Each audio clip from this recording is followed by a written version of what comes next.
Bueno, muy buenas tardes a todos, hermanos, hermanas y amigos que se han podido conectar, sino a los que vayan a ver el YouTube más adelante. Bueno, estamos en una predicación del el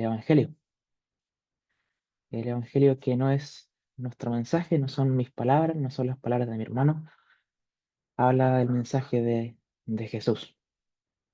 El Evangelio es Jesús, es su persona y lo que él vino a hacer, de que aquel justo murió por los injustos. Y mi intención esta tarde ahora es poder mostrar acerca de quién es Jesús, de la hermosura de su persona, de la hermosura de quién es Él, em, y su sacrificio por el pecador. Del Evangelio de Marcos comienza, otra versión dice así como el Evangelio de Jesucristo, el Hijo de Dios, el Mesías. Él es el Rey, Él es el Mesías. De Él habla todo.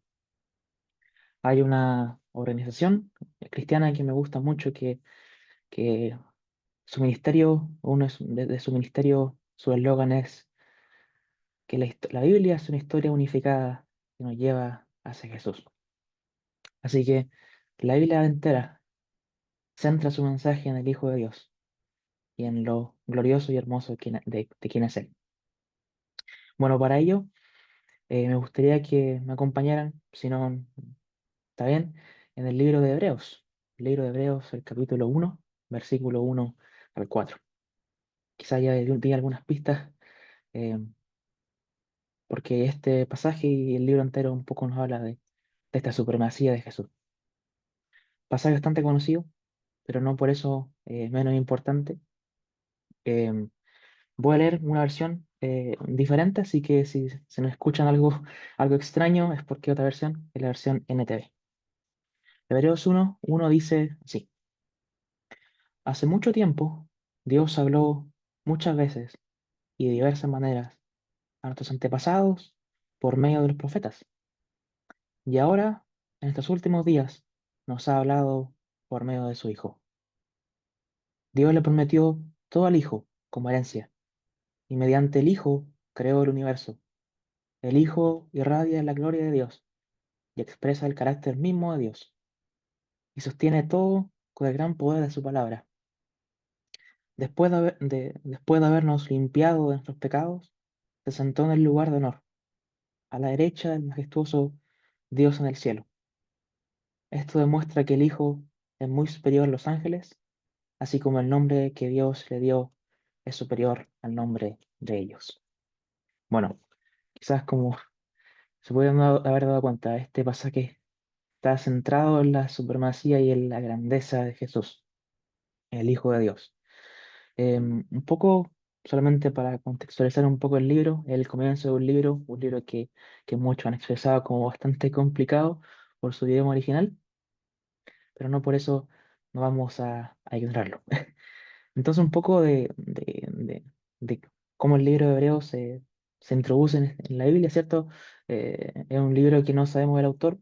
Mucha gente eh, tiene algunas suposiciones, ¿cierto? Que pueden mm, entenderse como alguna u otra persona. La verdad no es relevante ahora, pero solamente el libro de Hebreos le habla, ¿cierto?, a una audiencia de la cual son cristianos que tuvieron un pasado judío, un pasado judaizante. Y estos cristianos judíos, como se dice, enfrentaban diferentes persecuciones, enfrentaban diferentes problemáticas, quizás entre tristezas, y muchas de ellas quizás eran tentados por abandonar como su fe cristiana y quizás estaban un poco arrepentidos de haberse ido del judaísmo y de las prácticas. Em, pero lo que intenta hacer el autor en este libro es declararnos y decir, ¿saben qué? Eh, no se desanimen, no retrocedan. ¿Por qué? Porque Jesús es suficiente.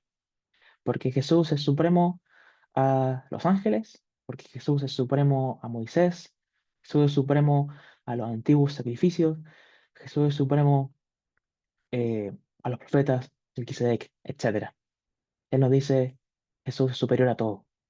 Por ende, al final del libro nos va a decir, ponga los ojos en Jesús, el autor y consumador de la fe. Entonces, esto un poco son palabras de ánimo muchas veces, pero que gran parte del libro se centra, ¿cierto?, en esta superioridad del Hijo de Dios, en esta superioridad de la inmensidad y la grandeza de quién es Jesús. Ahora quiero que vayamos poco a poco em, pensando en Jesús, como aquel que no es simplemente un hombre carpintero, sino que es inmenso, que es grandioso, pero que aún en esa inmensidad, como vamos a ver más adelante, es aquel que se da a conocer para morir, por ti y por mí. Así que vamos a ver qué nos dice estos versículos. Primero nos dice que hace mucho tiempo Dios habló.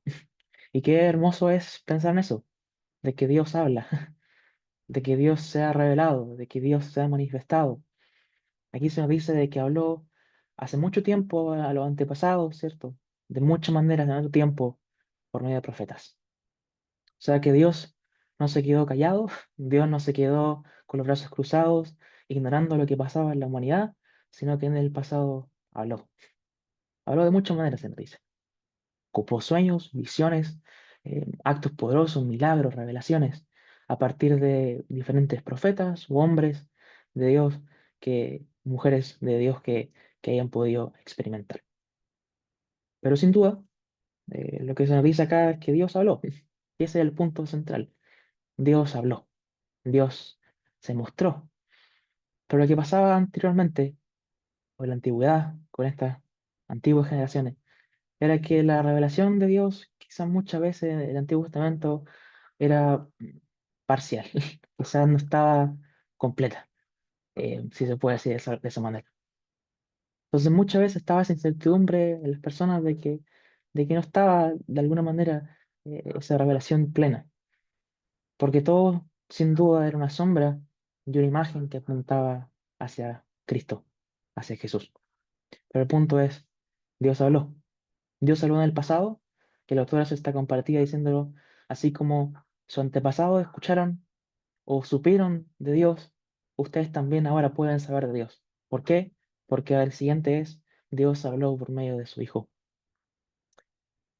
Y en el Hijo, como se nos dice, en el Hijo está toda la plenitud de la deidad. Por medio del Hijo se revela toda la exactitud perfecta de quién es Dios.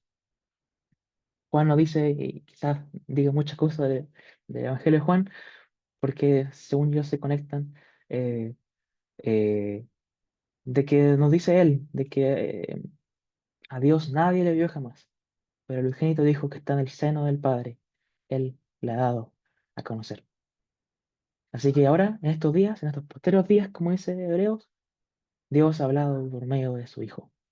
Y qué hermoso, de que Dios, como os mencioné, no está de brazos cruzados. Ahora refleja y expresa de una manera completa y plena de quién es Él, por su Hijo. Ya no es algo parcial, ya no es algo incompleto. Ahora, tanto esta gente que está escuchando, está leyendo estas palabras, como nosotros podemos decir, Dios nos ha hablado por medio de su Hijo. Es Dios mismo encarnado. Es la palabra misma que fue encarnado. Es la palabra misma que fue revelada. No es algo oculto, no es algo invisible, no es algo que está escondido, es algo que podemos verle. Porque todo ahora podemos verle por medio de Jesús.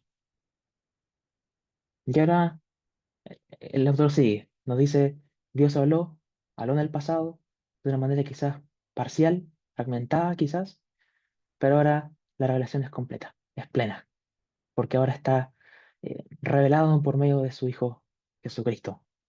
¿Y qué más nos dice?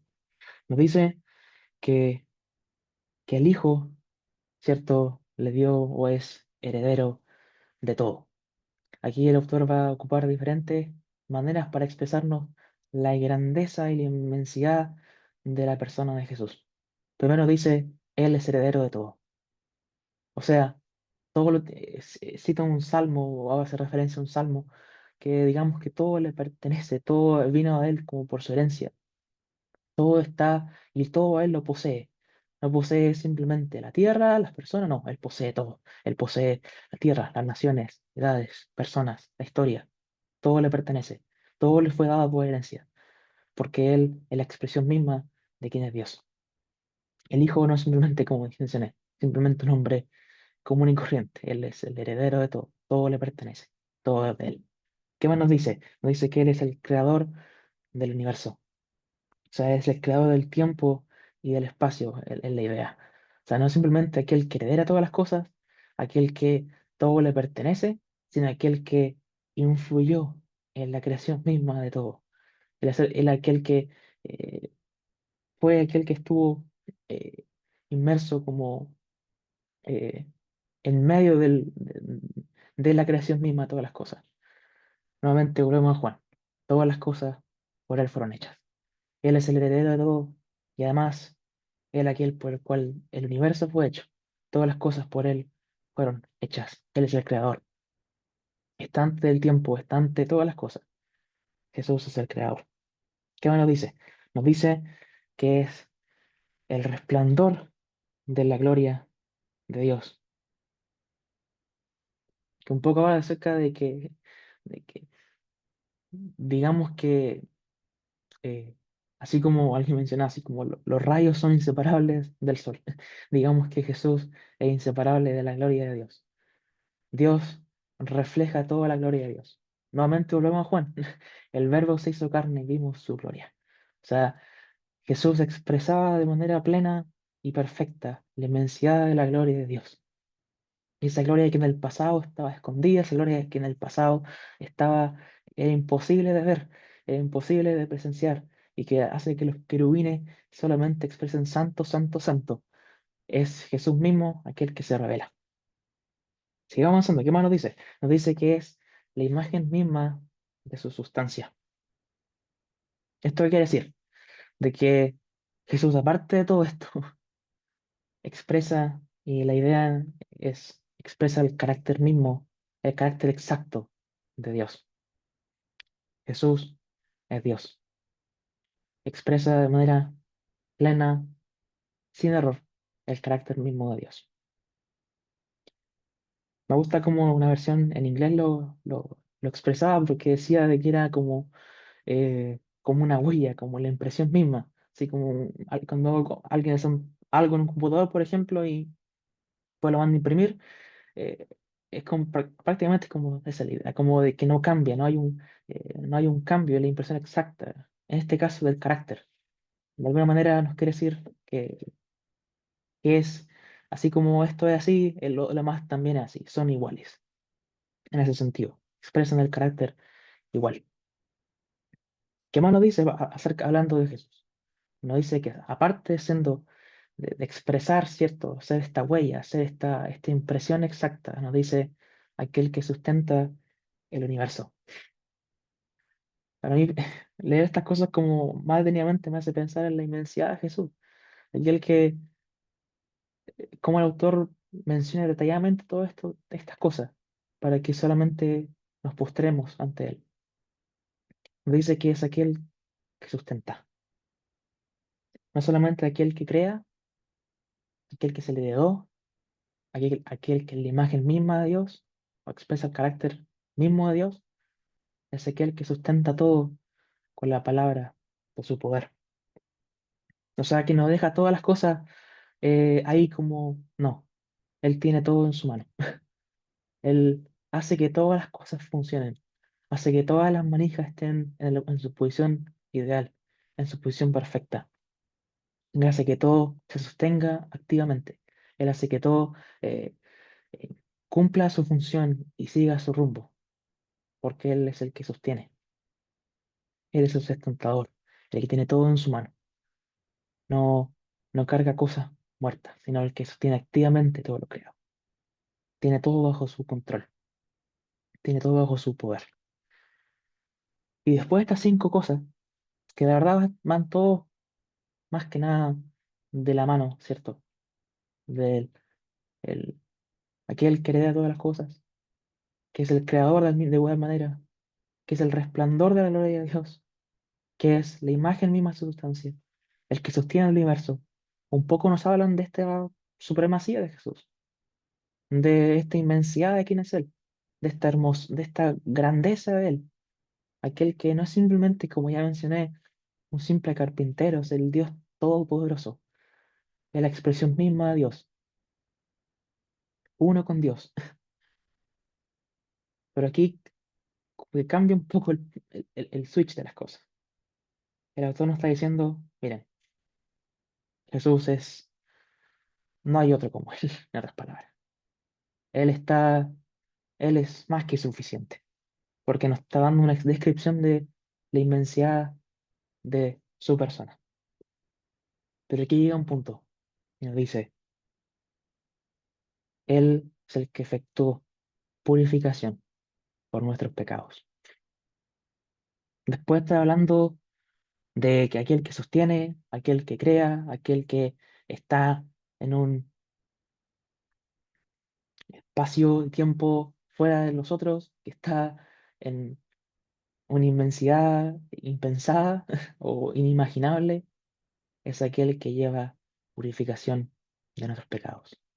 De que el autor ya nos coloca otra realidad, nos coloca otro panorama, nos coloca otra verdad. Nos dice, Él purificó, Él limpió. Esta imagen que el más adelante va a ocupar en el libro como sumo sacerdote, que solo los sumos sacerdotes hacían estas cosas en el pasado. Él dice, Él es el más excelente sumo sacerdote, aquel que lleva una purificación de nuestros pecados. Pero como ya mencioné, ya les dije, el autor coloca otro punto sobre la mesa, pecado. Él dice, tú y yo, amigo y amiga, somos pecadores. Él ya pone en evidencia algo que toda la humanidad de la historia ha pasado y tiene, que es pecado. Y después de todas estas hermosuras de poesía, prosa griega, hablando de Jesús, ahora nos dice, stop. Y ahora quiero que nos centremos en estas palabras. Tanto tú como yo, amigo y amiga, somos pecadores. Tenemos una carne inmunda, sucia, perversa, cochina, que es toda llena de pudrición y de maldad, de egocentrismo, de orgullo, que nos lleva solamente a una pudrición máxima, que nos lleva caminando hacia un barranco, caminando hacia una perdición. Y la Biblia es clara en declararlo. No lo dice porque la paga del pecado es muerte. La historia de la Biblia muestra una advertencia contundente de que tanto tú como yo, el ser humano, es pecador. Lo que comenzó en el Edén con la caída del hombre y la mujer se mantiene hasta el día de hoy. Tú y yo somos pecadores y no hay vuelta atrás. Somos pecadores. Y ese pecado nos dice la Biblia, de que tiene que ser castigado. Y que el castigo de ese pecado es la muerte. El pecado lleva a la muerte. El pecado lleva a una destrucción, lleva a un infierno. Y en nuestra condición actual, solamente, como ya le mencioné, vamos camino en una cuerda directamente hacia un precipicio sin salida.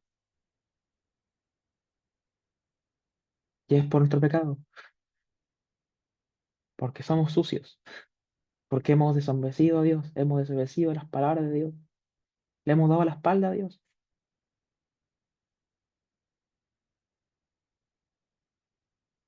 Pero esa es la mala noticia. La mala noticia es la condición del hombre. La condición del hombre totalmente manchada, sucia. Pero la buena noticia está en la otra palabra que ocupa aquí de Hebreos. Aquel que efectuó purificación. La mala noticia, tú, amigo y amiga, ambos somos pecadores. Y ese pecado nos lleva al infierno.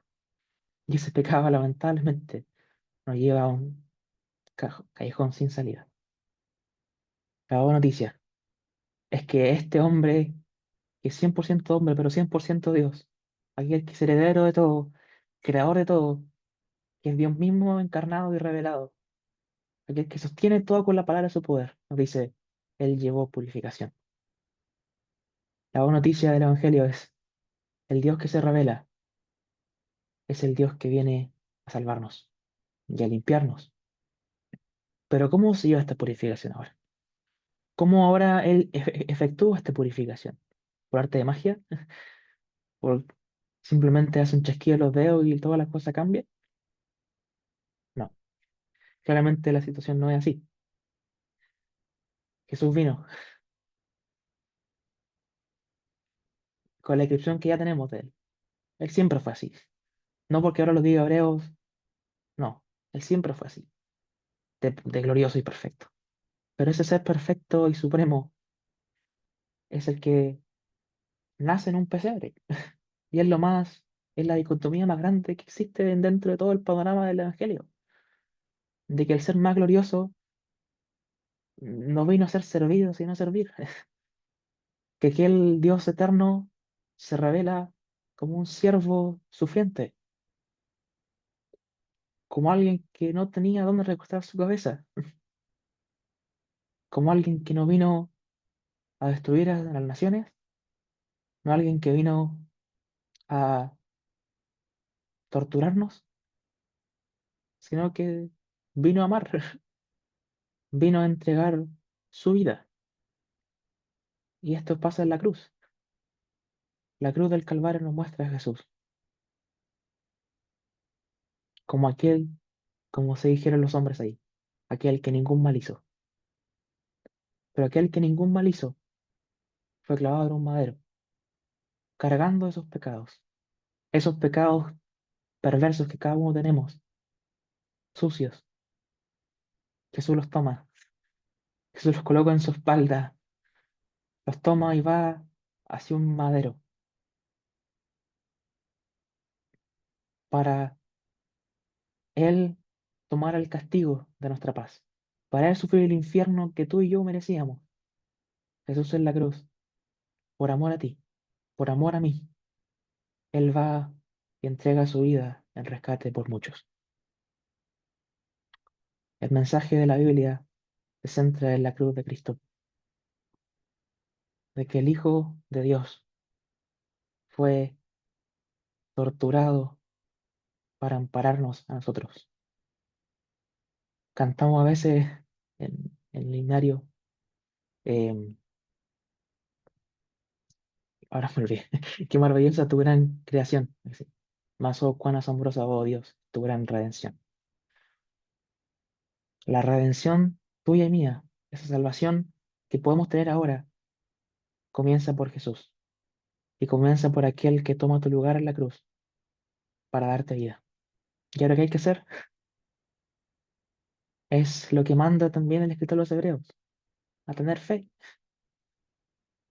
Jesús ya hizo el trabajo, Jesús ya cumplió su misión, Jesús ya cumplió lo que él tenía que hacer, que era morir. Ahora nuestro trabajo, nuestra misión ahora para nosotros pecadores es simplemente ver a Jesús, ver la hermosura de quién es Él, la grandeza de quién es Él, aquel que sostiene todas las cosas, pero aquel que no ocupó esa posición para dominarnos y destruirnos, sino que ocupó esa posición de honor para humillarse para humillarse por ti, porque te ama, porque quiere formar un pacto junto a ti, porque quiere formar un vínculo contigo, porque no quiere dejarte tirado ahí y dejando que te pudras. Él quiere, él te está tomando la mano y te dice, no, tú vas a ser parte de mi pueblo. Yo creo que tú seas parte de mí, mi familia, porque te amo. La limpieza de nuestros pecados es por medio de Jesús, es por medio de que Él fue desamparado para ampararte a ti. Él nos da esa limpieza a partir de su sacrificio en la cruz.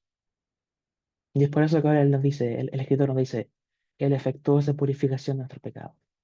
Él por medio de la cruz efectuó esa limpieza, efectuó, ya no hay esa pureza, ya no hay mancha, ya no hay condenación. Ahora estamos limpios. Si tú crees en Él, crees en el mensaje del Evangelio de que Jesús murió por ti, de que Él cargó tu pecado en la cruz. Y si crees en Él, puedo decir con el autor, Él ha efectuado la purificación de mis pecados. Pero ¿saben qué? No termina aquí. Él nos dice, ahora está sentado en su trono y está a la diestra de Dios, exaltado. Él efectuó la purificación, la redención. Él efectuó esa misión plena y final. El clímax de la Biblia es Jesús muriendo en el Calvario, pero Él resucita. Él fue sepultado y resucitado y ahora está sentado en su trono. Hace poco murió el Papa Francisco, pero él era un simple hombre, era un simple ser humano, como tú y como yo. Jesús murió por ti, pero él ahora está sentado en su trono. Él está exaltado a la diestra de Dios. Él ocupa toda la autoridad, la gloria del reinado, porque le pertenece. Y el mensaje y esta introducción termina en hebreo diciéndonos, es- y leo aquí esta versión, esto demuestra que el Hijo es muy superior a los ángeles. O sea, Él no es simplemente superior a nosotros, es superior a todo. Amigo, amiga, espero que hayas podido ver a Jesús en la inmensidad y la hermosura de cuán grande es Él y de que el único que podía hacer esto era Él, el único que podía efectuar la salvación era Él, el único que podía restaurar el universo fue aquel que creó el universo. Él te puede restaurar a ti si derramas tu vida hacia Él, si crees en Él y en su mensaje, porque como vimos, Él es superior. Probablemente hace unas semanas o hace una semana recordaste por cierto Semana Santa a Jesús, probablemente viste alguna película, no comiste carne, hiciste tantas cosas, pero que realmente son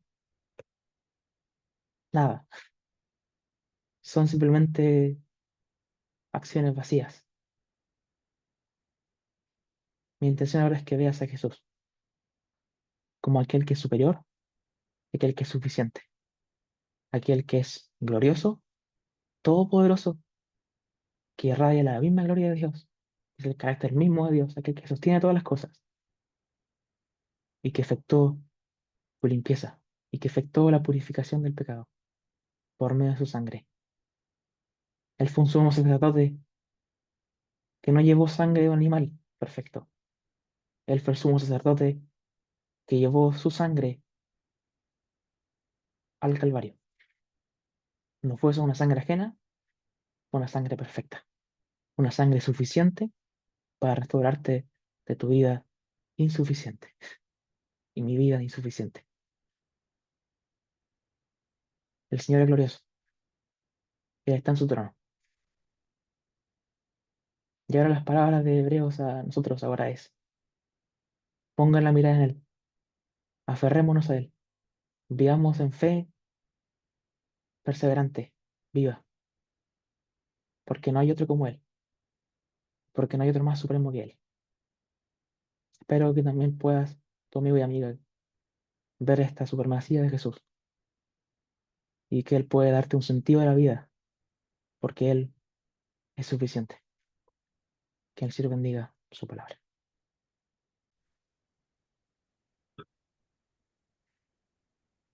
Muy buenas tardes a todos los que se han podido conectar. Tenemos una buena asistencia en esta tarde.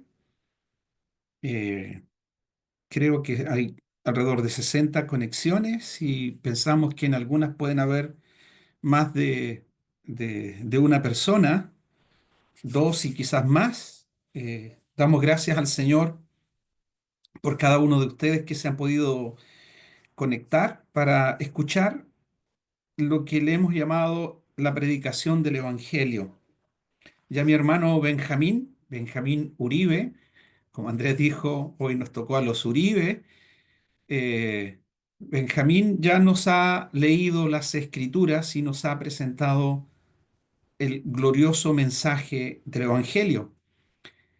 Y el Evangelio es el Evangelio de la gracia de Dios.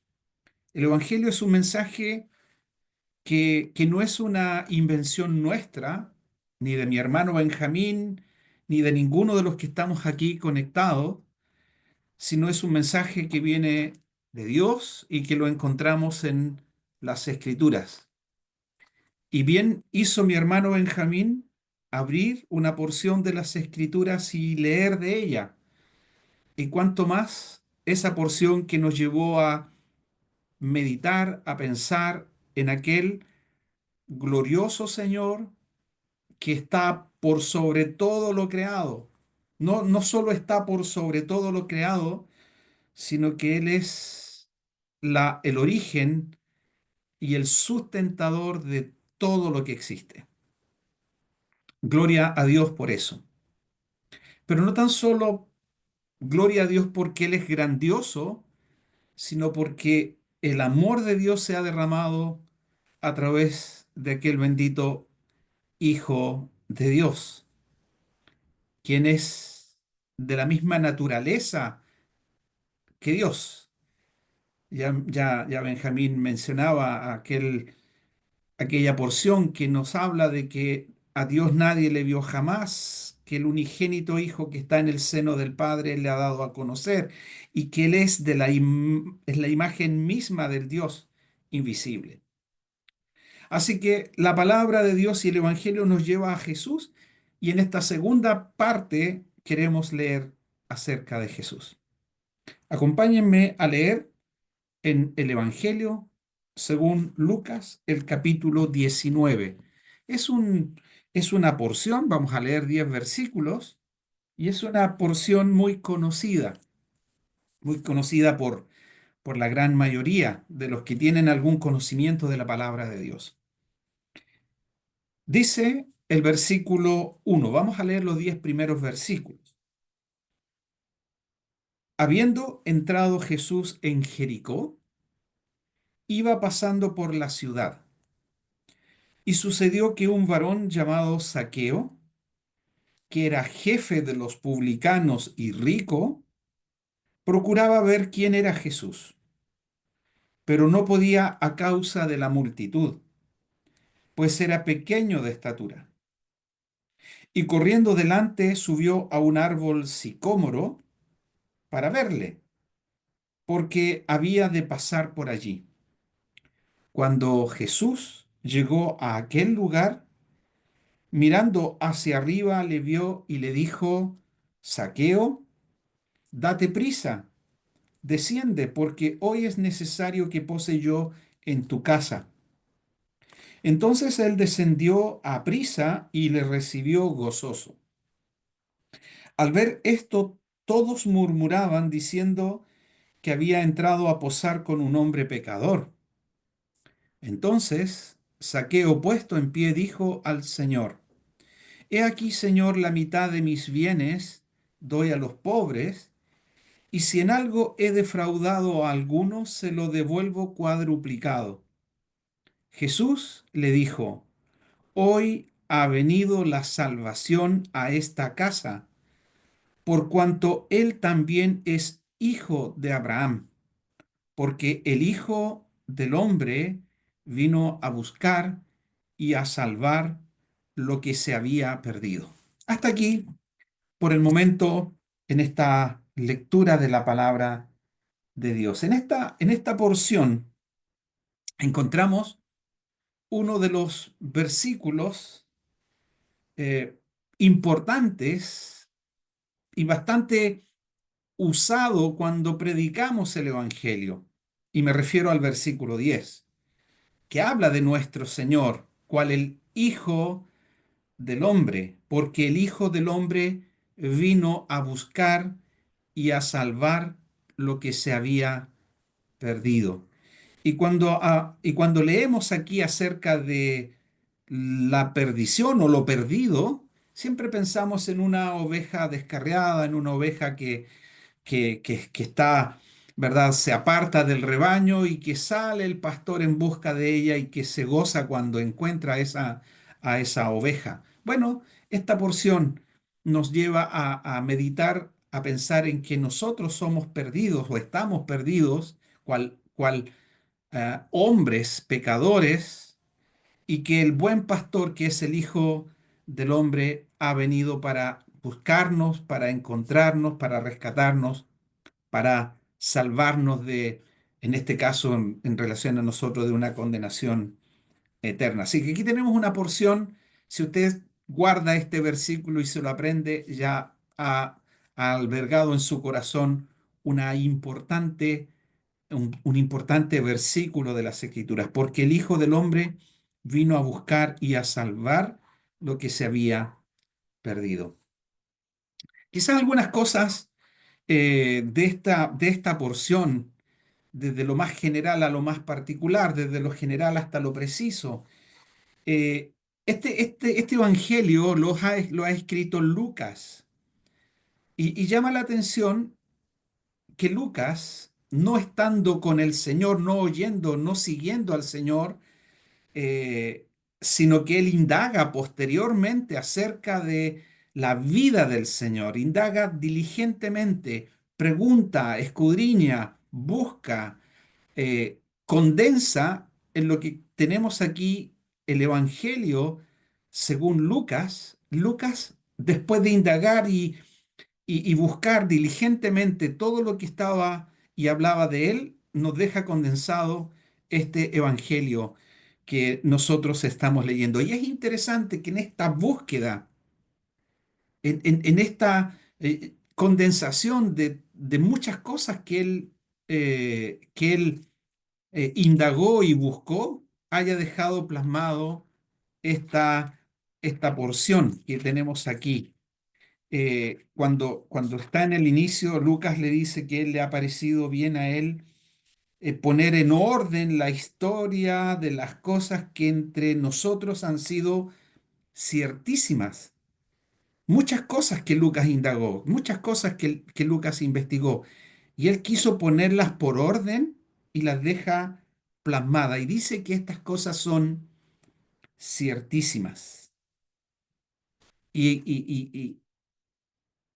trato de pensar en Lucas, obviamente guiado e inspirado por el Espíritu de Dios, lo lleva a condensar esta porción que encontramos aquí y que ha sido de mucha bendición a través de los siglos. Los niños aprenden en la escuela dominical, los niños aprenden esta porción y cantamos. Algunas en la escuela dominical cantamos acerca de Zaqueo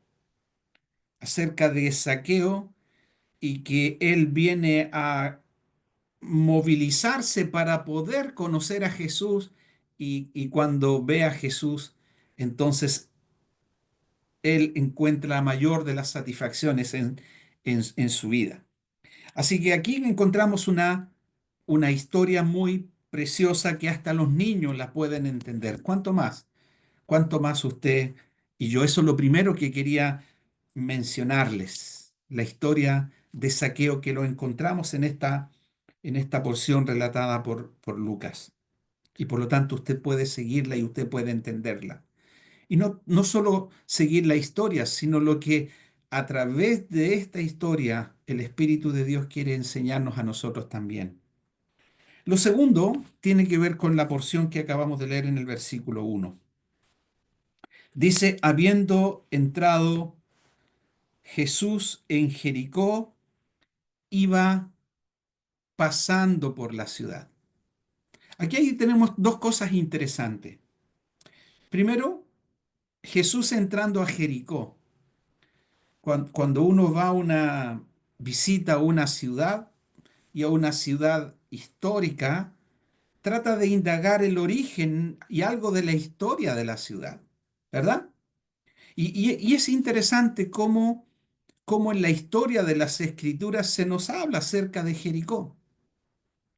Jericó fue la ciudad amurallada donde en la historia de Israel, más de 13 siglos antes, Josué, para conquistar la tierra a la cual debía entrar el pueblo de Israel, y Dios había entregado a aquellas ciudades, a aquellos pueblos en manos de Israel, Josué entra a esta ciudad y conquista esta ciudad, y Dios entrega a Josué de manera poderosa, ¿verdad?, la ciudad de Jericó.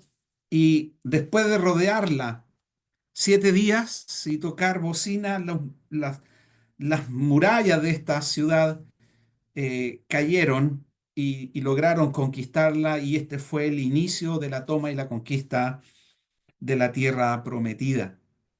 Y allá en el libro de Josué, en el capítulo 6, Dios da instrucción a Josué de que esta ciudad de Jericó jamás debía ser reconstruida. Y había una maldición para todo aquel que osara reconstruir esta ciudad de Jericó. Bueno, en el tiempo del Señor, Jericó era una ciudad, ya había sido reconstruida, y quizás reconstruida y refaccionada y actualizada muchas veces, porque después de ser destruida allá en el siglo XIII antes de Cristo, en Primera de Reyes se nos habla allí en el capítulo 17, se nos habla de un hombre que osó reconstruir esta ciudad que había sido maldita. Y pasaron, fíjense, 400 años. Usted puede leer la historia en Josué el capítulo 6 y en Primera Reyes el capítulo 17. Pero ¿por qué hago mención de esto? Porque entre la destrucción de Jericó y la reconstrucción bajo maldición pasaron más o menos 400 años. Entre 350 y 400 años. Y la palabra de Dios no perdió su vigencia. Y esa ciudad fue reconstruida conforme a el deseo de Hiel, que el que reconstruye, pero trajo como consecuencia la muerte de dos de sus hijos. Cuando comienza la reconstrucción, muere su hijo mayor, y cuando pone las puertas de esta ciudad, muere su hijo menor, cumpliéndose así lo que Dios había establecido 400 años. Bueno, Dios, el segundo punto que quiero mencionar es que Dios no olvida las acciones de los hombres. La palabra de Dios tiene su cumplimiento. Dios es veraz. Ya algo mencionaba mi hermano. Dios es soberano. Dios es el Dios soberano, Dios verdadero que está por sobre todo. Y sus palabras jamás dejarán de tener valor y vigencia. El Señor lo dijo en una ocasión. cuando hablaba allí en Mateo el capítulo 24 de las señales antes del fin. El Señor dijo, el cielo y la tierra pasarán, pero mis palabras no pasarán. La palabra de Dios siempre, siempre, siempre tendrá cumplimiento. Dios no es hombre para que mienta, ni hijo de hombre para que se arrepienta, dice las Escrituras. Si Dios habla y si Dios establece un principio y lo encontramos en las Escrituras, entonces ese principio tendrá cumplimiento. El alma que pecare, dice las Escrituras, esa morirá. El hombre que transgrede la ley de Dios y las instrucciones de Dios, entonces tendrá entonces que aceptar las consecuencias de aquella transgresión. Y así como ocurrió en la reconstrucción de Jericó, así también como encontramos en esta porción, la palabra de Dios tiene cumplimiento y Lucas deja en este relato de saqueo dos porciones donde el Señor habla, en el versículo 5 y en los versículos 9 y 10. ¿Qué dice en el versículo 5? Le dice a Saqueo, date prisa porque hoy es necesario que poseyó en tu casa. Hoy es necesario. Es lo que Lucas escribe de las palabras del Señor en esta porción. Y la segunda porción, ¿por qué es necesario? Lo tenemos en los versículos 9 y 10. Primero, porque hoy es necesario, porque hoy ha venido la salvación a esta casa y porque el Hijo del Hombre vino a buscar y a salvar lo que se había perdido. El Señor vino a buscar y a salvar lo que se había perdido. Y eso, dice las Escrituras, que traerá la mayor bendición para aquel a quien Dios encuentra. El que busca, halla. Al que llama, se le abrirá. Y aquel al que el Señor busca para salvarle entonces, el Señor ha venido a buscar y a salvar lo que se había perdido. Lo tercero que quería mencionarles, y tiene ya que ver con esta porción, es que el Señor va pasando por esta ciudad de Jericó y el Señor entra a esta Jericó. Siendo una ciudad que había estado bajo maldición, fíjense, el Señor entra a esta ciudad. ¿Por qué? Porque en esta ciudad la bondad y la misericordia del Señor iba a ser manifestada. Y es así, esta tierra, el hombre, como ya lo hemos escuchado, el hombre ha pecado contra Dios. El hombre se ha apartado de Dios, el hombre ha desobedecido los preceptos de Dios. Esta tierra, por causa del pecado, está bajo la maldición. Génesis, capítulos 1, 2, 3, puede leerlo. Pero allí también está la promesa de la redención. Y esa redención vendría en el tiempo en que la palabra de Dios tendría su cumplimiento, en que el bendito Hijo de Dios vendría para dar su vida en rescate por mucho. Pero siendo esta una ciudad, fíjense, una ciudad bajo maldición en aquel tiempo, el Señor entra, el Señor viene para buscar y salvar lo que se había perdido. Y allí en esta ciudad había uno llamado Saqueo, que necesitaba conocer al Señor. El Señor va pasando. Parece que no iba a volver otra vez a entrar a Jericó. Y la bondad de Dios se manifiesta porque el Señor va a la cruz. El propósito es ir a la cruz. Y aquí iba pasando por la ciudad.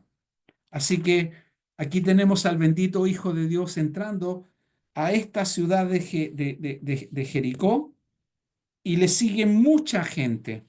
Hay una multitud grande, pero en medio de esta multitud había un hombre que se encontraba con una dificultad. Tenía algunos problemas este hombre. Primero, primero había una multitud. Él quería conocer a Jesús. No sabemos qué había escuchado hablar de Jesús. No sabemos cuál era su intención de conocer a Jesús. Estaría pensando, eh, Saqueo, estaría pensando en aquellos ciegos que es relatado en Mateo el capítulo 20 que fueron sanados, que recibieron la vista. ¿Estaría Saqueo pensando en ellos y por eso quería ver a este hacedor de milagros? ¿Habría escuchado a, las palabras del Señor cuando enseñó allí en Lucas el capítulo 10 acerca del buen samaritano? Esta, eh, esta historia que el Señor contó de quién es el prójimo, ¿habría escuchado Saqueo de esta historia? No lo sabemos, no lo sabemos. Lo único que sabemos y que está aquí en la Escritura es que Saqueo quiere conocer al Señor, pero tenía una dificultad. Primero, había una multitud que le estorbaba. Había una multitud grande que le estorbaba. Y a veces esta multitud, si lo miramos como aplicación, puede ser los problemas que uno tiene. Hay una gran multitud, muchas cosas que impiden que podamos acercarnos al Señor. Yo no sé si tú tienes alguna dificultad. ¿Qué es lo que a ti te impide venir a Jesús? ¿Son tus amigos? ¿Es tu profesión? ¿Es que eres demasiado joven? ¿Es que no quieres que te identifiquen como evangélico? ¿Cuál de toda esta multitud de cosas te impide venir a Jesús? Segunda cosa que él le molestaba era su condición. Dice la palabra que este Saqueo era jefe de los publicanos y rico. Aparentemente los publicanos eran despreciados. Aquí en el capítulo 18 de Lucas, el Señor cuenta una parábola, la parábola del fariseo y el publicano. Y él dice que habían algunos que confiaban, a unos que confiaban en sí mismos como justos y menospreciaban a otros. Y él cuenta esta parábola del fariseo y el publicano. Sería seguramente un fariseo, y aparentemente sí, por su profesión, por lo que hacía, eran despreciados por el pueblo porque era parte de los siervos o sirvientes o que estaban a disposición de los romanos para cobrar los impuestos, y esto se sentía él menospreciado. También dice que era un hombre rico. ¿Serían las riquezas un estorbo para conocer a Jesús? No nos dice las escrituras nada de su condición de fariseo, o perdón, de publicano, ni que era un hombre rico, sino las escrituras centran en algo que está en Saqueo. Él procuraba, quería ver quién era Jesús. Algo había dentro de él que le llamaba a buscar y ver quién era Jesús. Procuraba ver quién era Jesús, pero no podía a causa de la multitud, pues era pequeño de estatura, pero como muchos pequeñitos era muy inteligente. Y dice que se adelanta, va corriendo delante, se sube a un árbol sicómoro y se pone allí arriba de la multitud para para poder ver a Jesús cuando pasase por aquel lugar. Y ahí estaba con esa curiosidad. ¿Quién es este que viene y esta multitud que le agolpa? Quería ver quién era Jesús. ¿Quieres ver a Jesús? Te pregunto a ti, ¿has tenido curiosidad de saber quién es Jesús? Ven a las Escrituras, lee los Evangelios. Las Escrituras nos hablan de Jesús. ¿Conoces a alguien que sabe de la palabra de Dios y la puede trazar con verdad? Puedes preguntar, pero ¿tienes curiosidad de conocer quién es Jesús y qué puede hacer Jesús en tu vida? Ven a Él, búscale. El Señor abrirá tu corazón y el Señor te guiará para que tú también le puedas conocer. ¿Qué pasó con Zaqueo? Zaqueo se sube a un árbol sicómoro y Jesús, cuando pasa por aquel lugar, dice el versículo 5, cuando Jesús llegó a aquel lugar, mirando hacia arriba, le vio y le dijo, le vio y le habló. Es que Jesús entró a esta ciudad porque no iba a volver a pasar por ahí. Es que entró por esta ciudad solo por Zaqueo, solo por la salvación que iba a venir a la casa de Zaqueo. Fíjense que la bondad de Dios y la misericordia de Dios hizo anticipar al Señor venir a esta ciudad, entrar en ella, ver a Zaqueo y venir a la casa de Zaqueo, porque le dice, Zaqueo, baja, desciende en el versículo 5, porque hoy es necesario que pose yo en tu casa. Es necesario. ¿Cómo estaría de sorprendido este Zaqueo? Él había subido con la curiosidad de ver a Jesús y ahora Jesús le habla. Jesús conoce mi nombre. Jesús me está llamando por mi nombre. Y es así. Tú no eres indiferente a Dios. Dios es tu hacedor. Dios es tu creador. Y Él conoce tu nombre, así como Él conoce las estrellas y a cada una les ha puesto un nombre. Yo no sé si usted ha estado en un cielo estrellado. Hace unos días yo estuve por ahí, por cerca de las termas de Chillán. Una noche estrellada. Salí a caminar un poco para ver ese cielo estrellado y me maravillaba. ¿Cuántas estrellas? El Señor las conoce cada una por su nombre. Y Él también te conoce por nombre. El Señor también conoce lo que hay en tu corazón. El Señor también sabe cuál es tu necesidad y sabe que tú tienes necesidad de Jesús. Y Él ha venido a tu encuentro, así como vino al encuentro de Zaqueo. Zaqueo, date prisa, desciende porque hoy es necesario que pose yo en tu casa. Él desciende a prisa, le recibe con gozo, murmuran de Jesús como lo han hecho muchas veces, pero Jesús va directo a la casa y al corazón de Zaqueo. Zaqueo le dice, puesto en pie, le dice, Señor, he aquí, dice el versículo 8, Señor, la mitad de mis bienes doy a los pobres, y si en algo he defraudado a alguno, se lo devuelvo cuadruplicado. El corazón está siendo afectado de Zaqueo para poder aún poner sus bienes a disposición.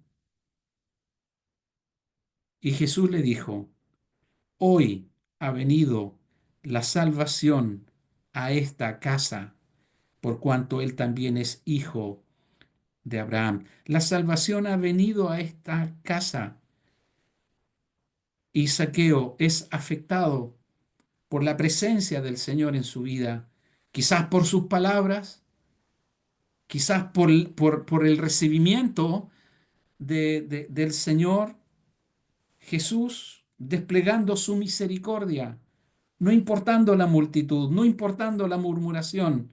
El Señor va a la casa de Zaqueo y actúa en salvación.